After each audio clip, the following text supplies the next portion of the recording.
Smart philo, travailler et jouer, est-ce que c'est contradictoire? On va en parler.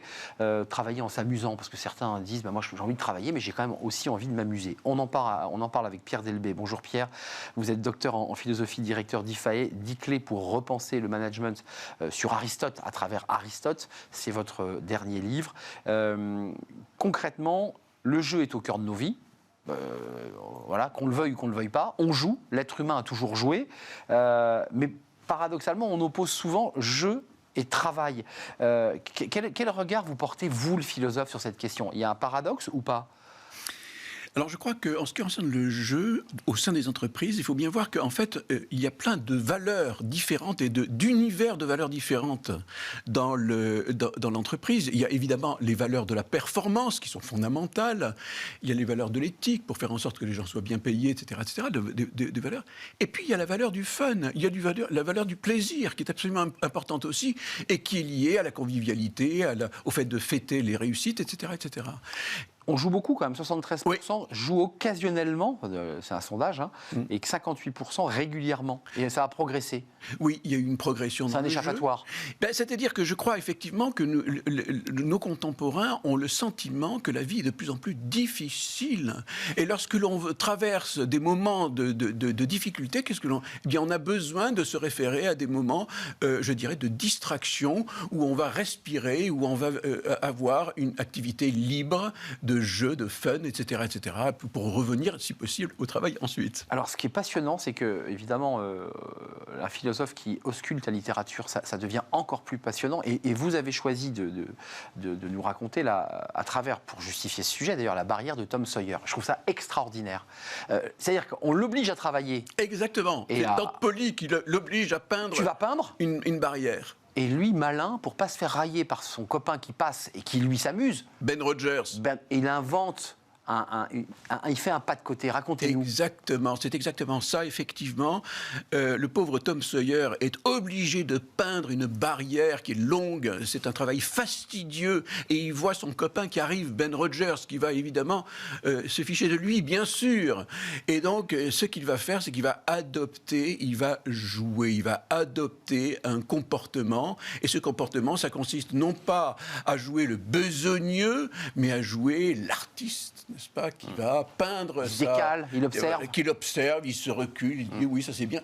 À tel point que Ben Rogers va avoir envie de peindre à son tour, alors que lui, il est parti pour passer devant Tom Sawyer pour aller se baigner. Vous évoquez aussi, ça c'est important, le fameux livre de Roger Caillois, Les jeux et les hommes. Ça c'est un livre aussi fondateur. Qu'est-ce qu'on fait finalement quand on joue sur le plan philosophique? Qu'est-ce que ça dit de nous? Alors, ce livre est génial. Si ouais, je peux me permettre, Roger Caillois, il est extraordinaire. Il y a 4 grandes catégories de jeux, nous dit-il, et vous allez voir qu'il y a un rapport avec le travail. 1, la concurrence, le jeu, le foot, etc. C'est des équipes l'une contre l'autre, agone. 2, mimicry, le fait d'imiter, je joue aux cow-boys et aux indiens, je joue à Batman, etc., etc. 3, le vertige, comme les montagnes russes, vous savez, où la sensation de vertige qui est extraordinaire. Et puis, le jeu de chance. La chance, le jeu, bon, voilà. Et donc, vous voyez bien qu'en fait, ces valeurs, qui sont des valeurs que l'on sert dans le jeu, on les retrouve aussi dans l'entreprise. La concurrence est bien présente. On joue des personnages au sein de l'entreprise, forcément. On a le vertige, par exemple, du financier qui va prendre un risque considérable. Et il y a l'opportunité de la chance que l'on a, que l'entrepreneur va prendre, etc. Donc, vous voyez, il y a des points, je dirais, des liens à faire entre le monde du jeu et le monde du travail. Le travail, est-ce qu'il est irréductible au jeu? Parce que ça reste quand même compliqué de dire à un manager, écoute, laisse-moi un peu jouer, j'ai besoin de me détendre. Ça ne marche pas dans l'entreprise. Quand on travaille, on travaille. Enfin, ça, c'est une vision un peu comme ça, un peu industrielle du terme, quoi. Oui, vous savez, il y a effectivement le mythe selon lequel Google, les gens qui travaillent chez Google, il y a effectivement des baby-foot, il y a des etc. Des salles de repos. Mais encore une fois, Roger Caillois montre quand même qu'il y a dans le jeu quelque chose de tout à fait spécifique et que je ferai tourner autour de 3 choses. C'est d'abord que le jeu, c'est libre, alors que le travail est une nécessité pour le commun des mortels. La deuxième chose, c'est que le jeu est fictif. Alors que le travail est réel. Le résultat, il est concret, il est réel, et il faut effectivement aboutir à un résultat. Sans vous challenger, Pierre, il y a quand même des jeux avec des règles définies, quand même. Tout jeu a ses règles. Oui. Un jeu sans règles n'est plus un jeu. C'est vrai, bien sûr. Il y a des règles. Mais la règle est commune au travail. Ça, c'est un point commun. Absolument, mais il y a des points communs, bien sûr. Voilà. Mais est-ce qu'on peut, pour conclure, c'est important, intégrer cette notion de jeu où elle est uniquement philosophique, intérieure et très personnelle? Est-ce que vous entendez ce que je veux dire? Est-ce que le management peut s'emparer de cette question? Oui, alors je crois que, si vous voulez, moi j'aurais plutôt tendance à dire qu'il y a cette dimension de convivialité, de joie, de fun, de respiration, etc. etc. Les équipes les plus performantes, ce sont celles qui sont concentrées, mais c'est celles aussi qui savent prendre des moments de détente et de jeu ensemble. Et de fun, et de se marrer, etc., etc. Je crois que c'est très important. Mais, et c'est peut-être l'une des choses sur lesquelles j'insisterai, il y a une part irréductible. Le travail est quelque chose qui est sérieux et quelque part qui est un combat. Dans le travail, il y a une matière première qu'il faut transformer, c'est un combat, c'est difficile.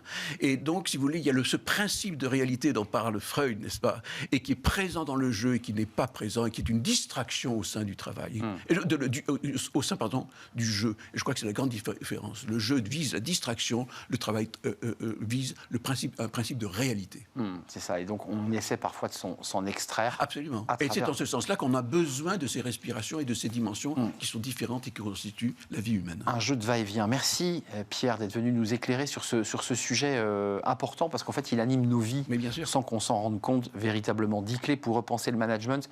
Aristote, à travers Aristote, on voit votre livre. Merci de nous avoir rendu visite. On fait une courte pause, on va s'intéresser dans le cercle RH à travers un entretien à des métiers dont on ne parle pas beaucoup d'ailleurs, les environnements de travail, structurés d'ailleurs par une association très dynamique, l'IDET. L'environnement de travail, c'est évidemment extrêmement transversal à la vie de l'entreprise, mais c'est des métiers qui sont peut-être un peu en dessous des écrans radars. On va les mettre en lumière aujourd'hui dans le cercle RH, et c'est juste après la pause, évidemment.